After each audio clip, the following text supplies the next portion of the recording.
ለዘመናትም ስረገስ ዲያብሎስ ማርኮ ሲያሰቃየኝ የዓለሙን መድን ወለድሽልኝ።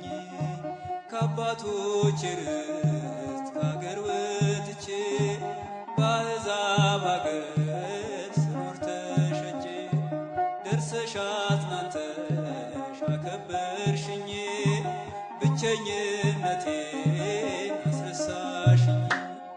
ስምሽን ጠርቼ መቼ አፍራለሁ ማርያም ብዬ። በስመ አብ ወወልድ ወመንፈስ ቅዱስ አሐዱ አምላክ አሜን። የተከበራችሁ ጌታችን የመድኃኒታችን የኢየሱስ ክርስቶስ ስነ ፍጡሮች በኃያሉ በልዑል እግዚአብሔር ስም እንደምን አደራችሁ፣ እንደምን ሰነበታችሁ፣ እንደምን እስከዚህ ሰዓት አደረሳችሁ። አሜን። እኔ ስሜ መላከ ፀሐይ ቆሞስ አባ ገብረ ሥላሴ ዓለም እባላለሁ። የዚች የጥንታዊቷና ታሪካዊቷ ለረጅም ጊዜ ዘመናት ምእመናንን ስታገለግል የነበረችና አሁንም እያገለገለች ላለችቱ ገዳም ጣና ሐይቅ ደብረ ማርያም ገዳም ዋና አስተዳዳሪ ነኝ። ጣና ሐይቅ ደብረ ማርያም ገዳም በምትገኘው በባህር ዳር ሀገረ ስብከት ስር በአባይ ተከባ በአባይና ጣና ተከባ የምትገኘው ታላቅ ገዳም ናት። የተመሰረተችበት ዘመኗ በ12ኛው ክፍለ ዘመን በአፄ ይኩኖ አምላክ ዘመነ መንግስት ሲሆን ይቺ ገዳም ለዘመናት ብዙ ምእመናን ሲገለገሉባት፣ ብዙ መናንያን በምነና ህይወታቸውን ሲያሳልፉባት የቆየች ገዳም ናት። ይቺ ገዳም ከመመስረቷ አስቀድሞ ባህር ዳርና አካባቢው እንዲሁም ጣና ሐይቅ ገዳማቶች፣ ደሴቶች ገዳማት ሳይመሰረቱባቸው አስቀድማ የነበረች ገዳም ናት። የተመሰረተች ገዳም ናት። ምክንያቱም ለመጀመሪያ ጊዜ በጣና ደሴቶች የተመሰረተች ጣና ቂርቆስ ስትሆን ከጣና ቂርቆስ ቀጥላ ሁለተኛዋ ገዳም ጣና ሐይቅ ደብረ ማርያም ገዳም ናት።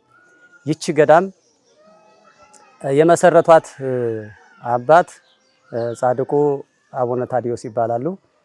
ሲመሰረቷትም በአቡነ ተክለ ሃይማኖት አማካኝነት የተመሰረተች ናት። ምክንያቱም እኒህ ታላቅ አባት የጻድቁ አባታችን አቡነ ተክለ ሃይማኖት ያጎት ልጅ ናቸው። ሲሆንም የጻድቁ አባታችን የአቡነ ተክለ ሃይማኖት በመነና ረድ ሆነው ሲያገለግሏቸው የነበሩ ታላቅ አባት ናቸው። እኒህ አባት አቡነ ተክለ ሃይማኖትን በእድሜ 30 ዓመት ይበልጧቸዋል። ነገር ግን በመነና አቡነ ተክለ ሃይማኖት ይበልጧቸዋል። አቡነ ተክለ ሃይማኖት የቆብ አባታቸው ጭምር ናቸው። እንግዲህ ይችን ገዳም እንዴት መሰረቷት፣ እንዴትስ ሊመሰረቷት ቻሉ ወደሚለው ስንሄድ ጻድቁ አባታችን ከአቡነ ተክለ ሃይማኖት ጋር አብረው በረድነት እያገለገሉ በነበሩበት ሰዓት የእግዚአብሔር መልአክ ለአቡነ ተክለ ሃይማኖት በቃል ታዲዮስ ክፍሉ ደብረ ሊባኖስ አይደለም፣ ወደ ጣና ሐይቅ ውስጥ አንዲት ደሴት አለች። ወደዚያች ደሴት ሂዶ ያችን ደሴት ያቀና። ያቺ ደሴት ናት ክፍሉ። እሷም ደሴት ስሟ ምድረ ጸቆን ትባላለች። ያችን ያቀና ያቺ የሱ ክፍል ሀገሩ ወይንም ክፍል የክፍል ቦታው እሷም ናት። ቅድስና የሚያገኝባት፣ ክብር የሚያገኝባት፣ ብዙ መነኮሳትን የሚፈለፍሉባት፣ ብዙ አህዛቦችን ወደ ክርስትና ወደ ክርስቶሳዊ እምነት የሚመልስባት፣ ወደ አምልኮተ እግዚአብሔር የሚመልስባት ሀገሩ ያቺው ናት ብሎ ለአቡነ ተክለ ሃይማኖት ነግሮታል። ከዛ በመነሳት ጻድቁ አባታችን አቡነ ታዲዮስ በነፋስ ሰረገላ ከደብረ ሊባኖስ ተነስተው በአንድ ሰዓት እዚች ገዳም ወይም እዚች ደሴት ላይ ደርሰዋል። ከደረሱም በኋላ የገጠማቸው ገጠመኝ አካባቢው በአሕዛብ የተከበበ ስለነበረ አካባቢው አስቸጋሪ ስለነበረ ደቀ መዛሙርቶቻቸውን አስረውባቸው ደቀ መዛሙርቶቻቸውን ለማስፈታት ገቢረ ተአምራትን ለማድረግ አስፈላጊ ስለነበረ እነዚህ አህዛቦች የክርስቲያን ለመፈተን ጻድቁ አባታችንን ብዙ ፈተና ፈትነዋቸዋል። ሲፈትኗቸውም ከፈተኗቸው ፈተና የታመሙ በሽተኞችን ፈውስ አሳየን፣ እንደገና ደግሞ ግመል በመርፌ ቀዳዳ አሾልክ አሳየንና ከዛ በኋላ አካባቢያችንን በአንተ ሃይማኖት እንዲያምኑ እናደርጋለን፣ ከአህዛብነት ከአምልኮ ጣዖት ወደ አምልኮተ እግዚአብሔር እንመልሳቸዋለን በሚል ንጉሱ መይውጥ ይባል ነበረ የአካባቢው ሀገረ ገዥ። ይህንን ቃል ወይንም ይህን ትእዛዝ አዘዛቸው። እሳቸውም እግዚአብሔር ሁሉንም ነገር ያደርግልኛል በሚል በሙሉ ተስፋ ለንጉሱ ወይንም ለሀገረ ገዡ ይህንን ቃላት እንደሚያደርጉ በፍጹም ተስፋ ነገሩት። በመጨረሻም ግመሎችም እንዲመጡ በሽተኞችም እንዲመጡ አደረጉ። ከበሽተኞች አንዱ የሀገረ ገዡ ልጅ ነበረ። የሀገረ ገዡ ልጅ ፈውሰው በመጀመሪያ ያሳዩ። ከዚያም በኋላ ግመሎች እንዲመጡ ተደረገ፣ አህዛቦችም እንዲመጡ ተደረገ። እነዚህን ግመሎች ካቀረቡ በኋላ መርፌውም ቀረበ። መርፌው ከቀረበ በኋላ 30 ግመሎችን በአንድ መርፌ ቀዳዳ እንዲሾልኩ ከአምላካቸው ከእግዚአብሔር ለምነው እንዲሾልኩ አድርገዋል እዚህ ቦታ። ከዛ ተነስቶ እስከ አሉበት ዘመናቸው ድረስ ቤተክርስቲያንን ሰርተው ብዙ የአማናያንን እያስተማሩ እያጠመቁ የነበሩትም በዛ በዘመኑ የነበሩትም የአማናያን ወይ አማሊቃውያን ያንን ገቢረ ተአምራት ካዩ በኋላ አምነው ተጠምቀውላቸዋል። ከተጠመቁላቸው በኋላ ይችን ቤተክርስቲያን አሁን የምናያትን ቤተክርስቲያንና በስተሰሜን አቅጣጫ ሌላ አሁን እንደገና በአዲስ የተሰራ በዮሐንስ ወልደ ነጎድጓድ ስም የተሰራ ቤተክርስቲያን ነበረ።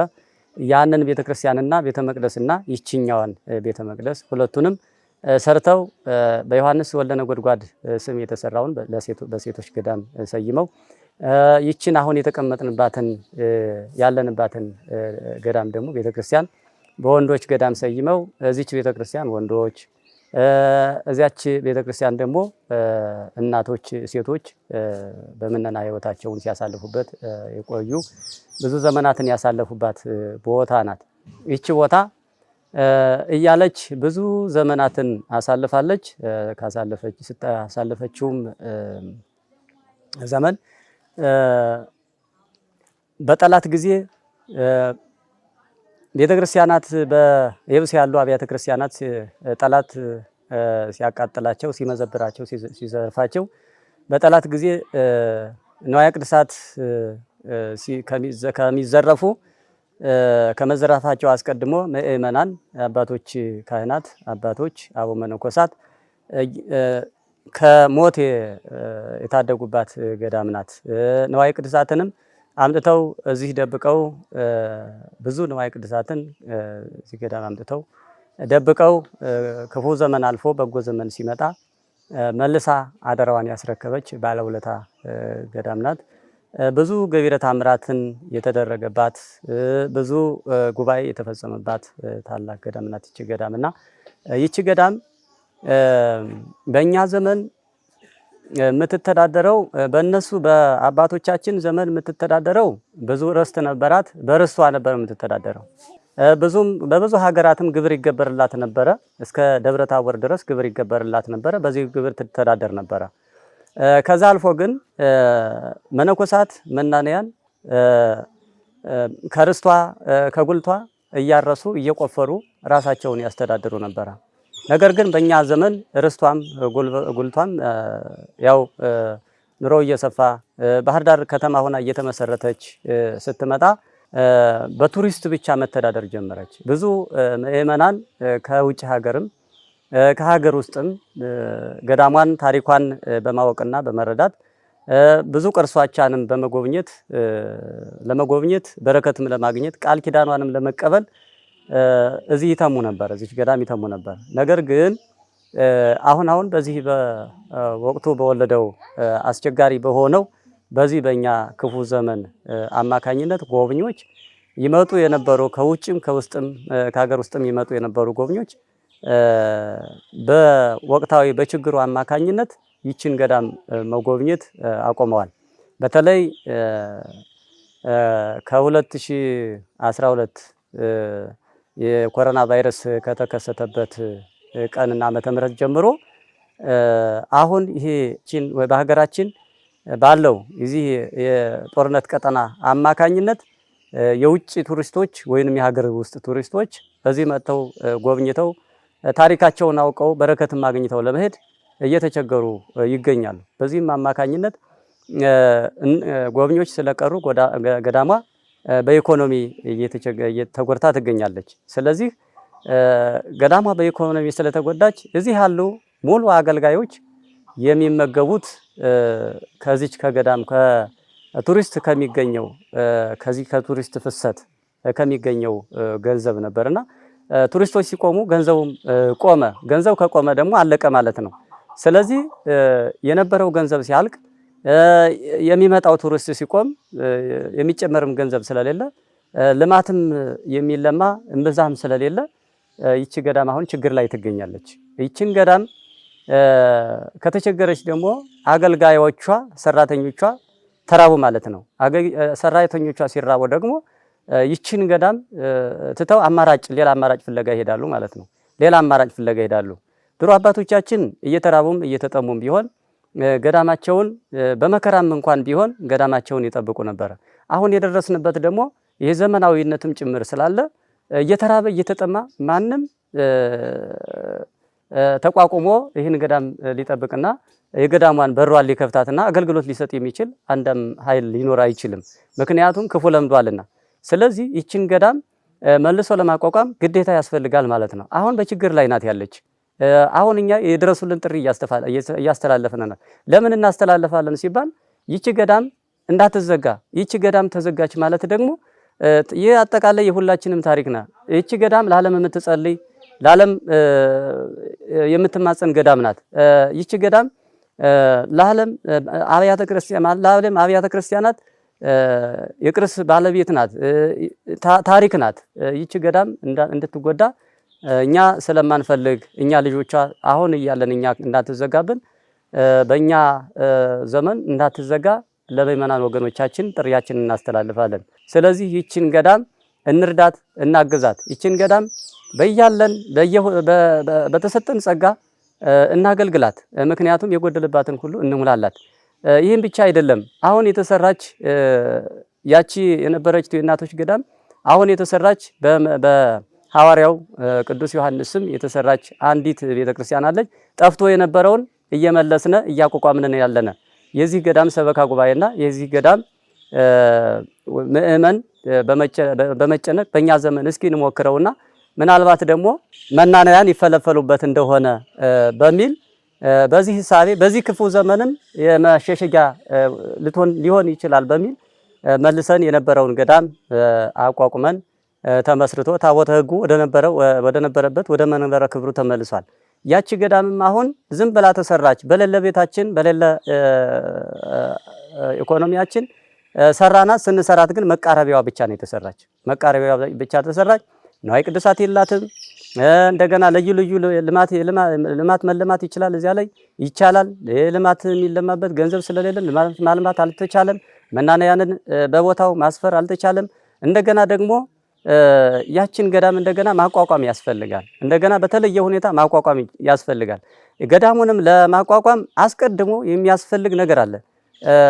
የሚያስፈልገው ነገርም ወደብ መስራት ነው። ወደብ ያስፈልጋታል። በባህር የተከበበች ናት።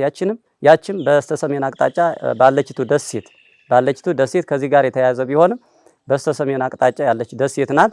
ያችም ወደብ ያስፈልጋታል። ወደቡን ለመስራት ቢያንስ እንኳ በትንሹ ከ5 ሚሊዮን ብር ያላነሰ ይጠይቀናል። ያንን 5 ሚሊዮን ብር አውጥታ ይቺ ገዳም ለመስራት አይደለም ይቅርና ለሰራተኞቿ ደሞዝ ለመክፈል እንኳ በችግር ላይ ትገኛለች። ስለዚህ በውጭም ሀገር ያላችሁ ወገኖቻችን በሀገር ውስጥም ያላችሁ ወገኖቻችን ይችን ገዳም እርዷት፣ ወደ ነበረ ወደ ቀደመ ክብሯ እንመልሳት። ካህናቶቿ እንዳይበተኑ፣ ሰራተኞቿ እንዳይበተኑ አስቀድሞ መርዳት ያስፈልጋል። ወገኖች ድረሱልን። ገዳሟ ችግር ላይ ናት ያለች። ገዳሟ እንዳትዘጋብን ድረሱልን። ገዳሟ ተዘጋች ማለት ቅርሷ ይወድማል፣ ቅርሷ ይዘረፋል፣ ቅርሷ ችግር ላይ ይወድቃል። ስለዚህ ቅርሷም እንዳይወድም የጋራ ቅርሳችን ነው። ይሄ የሀገር ሀብት ስለሆነ የገሌና የገሌ አያስብልም። ምክንያቱም የኢትዮጵያ ቅርስ ነው የያዘች፣ አጠቃላይ የኢትዮጵያን ቅርስ ነው የያዘችና እንደው የኦርቶዶክስ እምነት ተከታዮች ብቻ ሳይሆን ማንኛውም ይመለከተኛል የሚል የመንግስትም አካል ቢሆን መንግስታዊ ያልሆነ ድርጅትም ቢሆን በውጭም በውስጥም ያለ ቢሆን ይህ ድምጽ የሚሰማችሁ ሁሉ ይችን ገዳም እርዷት፣ እንርዳት፣ እንተጋገዝና ወደ ነበረ ክብሯ እንመልሳት። ገዳሙን ከመዘጋት እንጠብቀው አደራ ነው የምለው። እግዚአብሔር ይስጥልን። አመሰግናለሁ።